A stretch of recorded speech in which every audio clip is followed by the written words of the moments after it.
London থেকে নেতা তারেক রহমান এসে গুপ্ত শব্দ ব্যবহার করছে। এই গুপ্ত শব্দ রাজাকারের চেয়েও শক্তিশালী শব্দ হয়ে উঠবে ইনশাল্লাহ।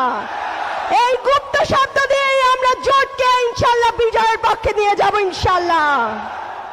শুনেন, এইসব শব্দের রাজনীতি খেলেন না, এগুলো শেষ হয়ে গেছে। আপনি যখন লন্ডন থেকে আসছিলেন, তারেক রহমান যখন লন্ডন থেকে আসছিলেন, তখন আমরা অনেক আশা নিয়েছিলাম যে উনি বোধহয় দেশের উন্নয়নমূলক কাজ করবেন, ভালো কথা বলবেন। কিন্তু তিনি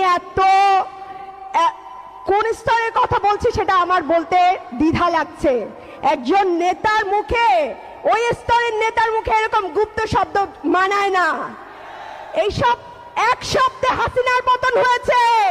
আপনারা যদি এইসব শব্দ ব্যবহার করে মানুষকে ঠেকাতে চান তাহলে কি হবে?